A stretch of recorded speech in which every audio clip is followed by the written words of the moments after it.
Chapter 9. Mindfuck. I don't know if it was my weight or my age, but fear and terror, or a worm still in me, but I fell asleep in that wall. The wood felt dusty and coarse on my skin. I had to be very careful not to disturb the dust. I found some of the Hogren's clothes in a slimy pile in the wall space. I took a scarf from the pile and tied it around my face to filter out the air. These older structures have asbestos in them. I'm not trying to escape back to my life not to get mesothelioma from breathing asbestos dust. Shit was toxic. I found a ledge in the superstructure to climb on. I was obscured from the area I was hiding before by a big piece of sheathing. I sat on the ledge and eventually laid on it. I was exhausted at this point. The air was still, but off in the distance I could hear screams and applause. Shrill fest at its best, I thought. Jacob said they had fed 1,000 people a week.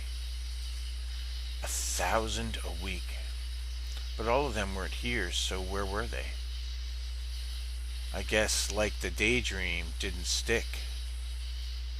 Maybe like me. Maybe that's why they ate that girl. Maybe the daydream didn't stick with her. Maybe it's like painkillers that I'm immune to. It would explain a lot. Why Linda had died. She was looking at a machine glowing the same colors as the creature. Perhaps the creature is biomechanical. That would also explain a lot. And if thousands of people were missing, had they been eaten? How would they cover that up? People will come looking for them. I think I fell asleep because I found myself waking up at home in my bed. 4:42 a.m. I get up and walk across the floor to go to my bedroom door. I pinch myself to make sure I'm awake. I guess it was just a dream. I start to relax. The air in the room is still and the windows are open. I can hear crickets in the background. I go into the living room and sit on my big overstuffed couch chair, whatever, and just breathe. My heart starts to slow. It was pounding before. What a crazy dream. What'd you say, honey? Nothing, babe. Just had a bad dream. Eat something and come back to bed. I left food for you in the fridge after work. What a great wife I've got. I walk to the fridge and open it. My kitty group meows at me. I pet her. She's really dirty. Her fur is coarse. I say, Groot needs a bath, babe. No response. I guess she fell back to sleep. Amanda has that gift. She can lay down and go to sleep in seconds. Not me. I stare at the ceiling most of the night. Insomnia was a gift I inherited from my father. I open the fridge and grab a beer. Yinling, my favorite. I cracked it, brown fluid bubbling. I saw she had sandwiches and noodles. I could use noodles right now. Yum. The sandwich maybe later. Haha, I giggled to myself. I made a plate of them noodles. It was noodles with red sauce. Ooh, meatballs. I sat on my couch and turned on my Xbox to find some good on YouTube. Some political conspiracy. I see news about the president. I find news about Hillary Clinton. She's finishing out her first term as president. Huh? But Donald Trump is president. It must be satire. She's at the G7 conference, but that's not Hillary, it's Sheila. How did she get there? My heart begins to pump. I need a drink. I take a sip of my beer, but it's not beer, it's dirty water with bugs in it. I drop it on the ground. My plate is covered with bloody worms, and the couch is rotted out. I get up, and my first thought is Amanda. I run to the bedroom. It's Linda in the bed talking to me. What's wrong, honey? As she talks, worms start falling out of her mouth, and all these bugs start coming out from under the bed on the floor. She sat up to kiss me, but the words started falling out of her mouth and her eyes and her ears. I started shaking, backed up. Welcome, James. There's no escape. We have you now. Ha ha ha ha ha. as worms are coming out of her ears and big black beetles from under the bed. I try to run, but I can't. My feet are turning crystal. I go to scream, but my mouth fills with worms. I shift in my sleep. I'm back on the ledge. What the fuck? I put my foot on the floor. My mom taught me this trick when I was in college. If I got drunk and got the spins, I should put my foot on the floor to stop them. I stare at the ceiling. I can't go back to sleep. My heart is pounding. But then I do. It's dawn. Again I shift on the ledge. It crumbles. I fall, but I catch myself. I climb out of the hole to examine the crystal people. But they're gone. Nothing but white dust on the floor and worms, a pile of dead ones. I hear drummer tuning up in the distance. Boom. Bada bada boom. Boom. Tap tap tap. Bada bada boom. Bada bada boom. Tap tap tap. And a guitar, I think.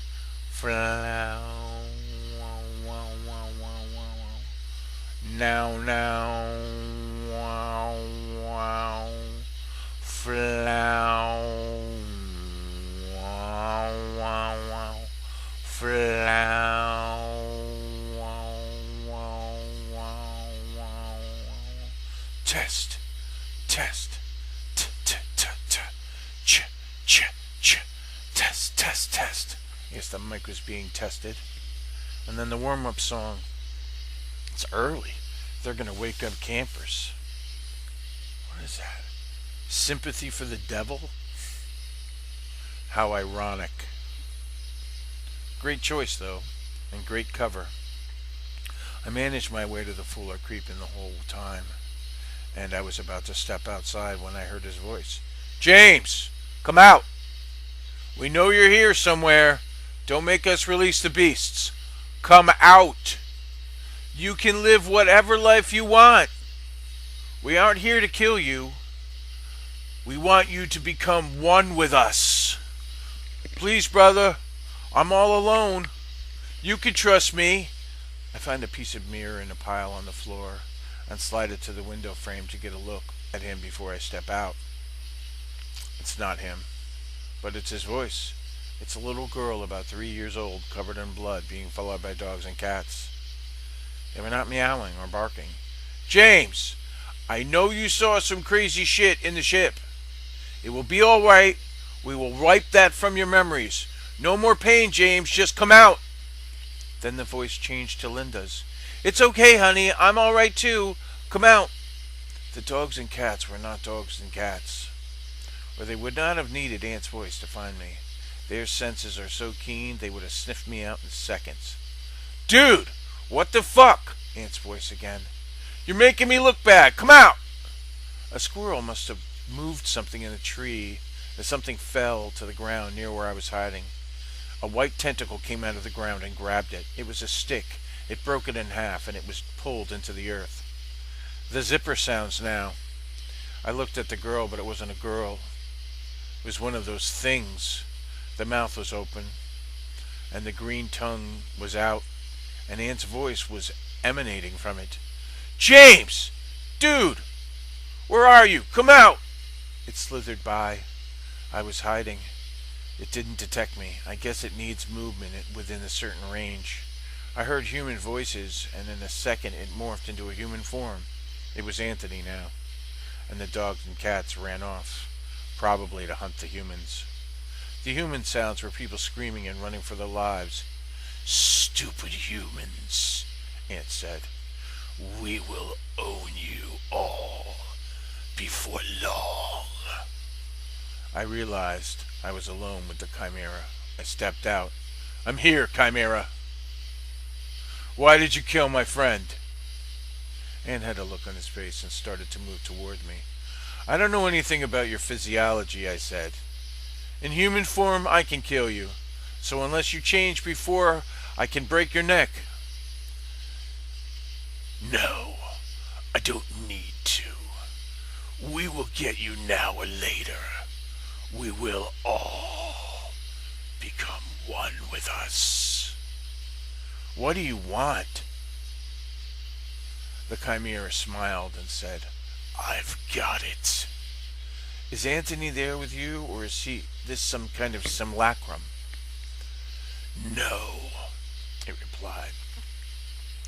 But he's okay and happy. Do you want to see? How? I asked. The creature's chest flattened and turned glassy, and a screen formed. There you saw Ant playing drums, laying with a girl, listening to music. And I was there too. Really cool. Inviting almost. We don't need you for this role. He will never figure it out, and if he does, he will be in his own private hell. He forgot your conversation already. Where he is where you will be. Where is he? I asked. Is he one with us? Is he one with you? Yes, he is one with us. We are all one big life form. One organism. And you can join us. What about the little girl you ate last night? That was not me. It was her mother. She wanted to see her child. Chimera, is that what you call me? I like it. I'm gonna take it. Hello. I am Chimera. No, you're not, I said. If you are all one being, Chimera isn't a good definition. Legion is. Legion. Accessing. Ah, I see. Legion.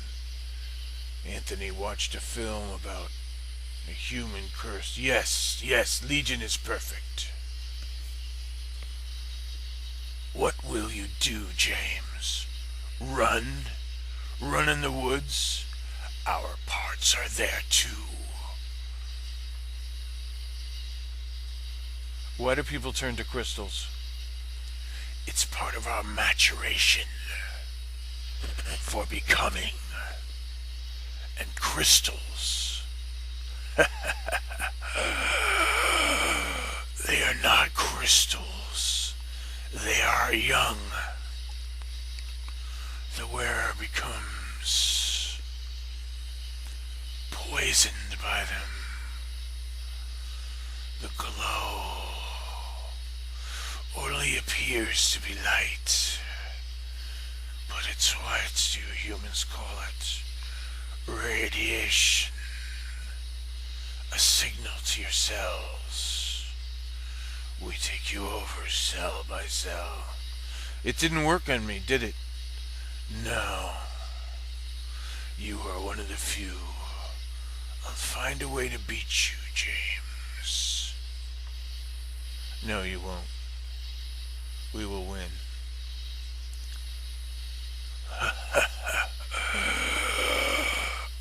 We will win, and you will become like your friend.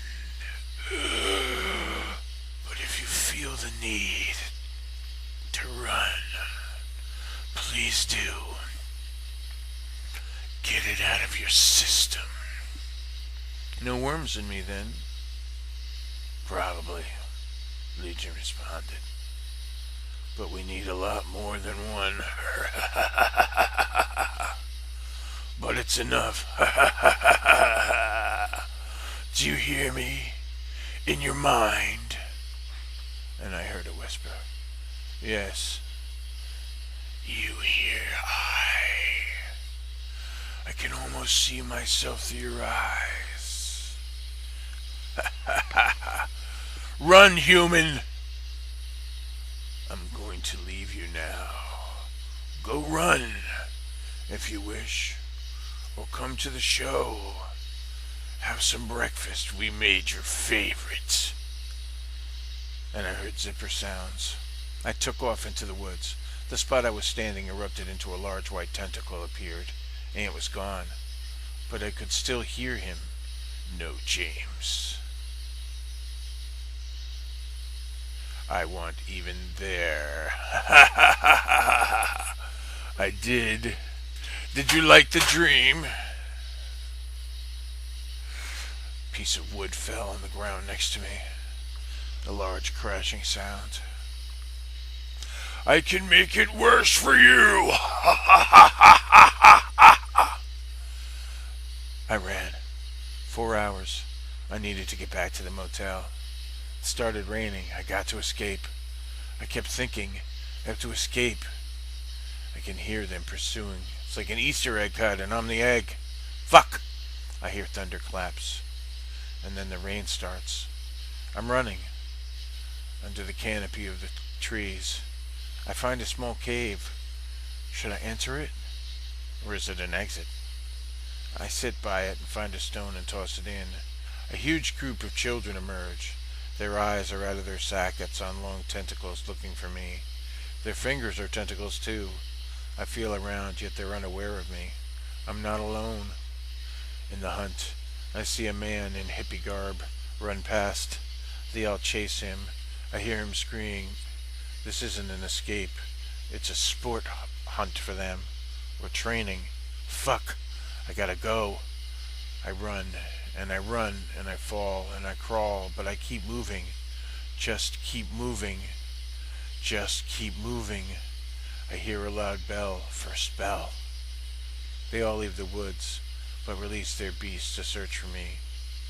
He's old and fat. He won't go far. We will get him, lest he think he can escape. I'm so tired. I find a pile of leaves. I pull it on myself to catch a quick nap.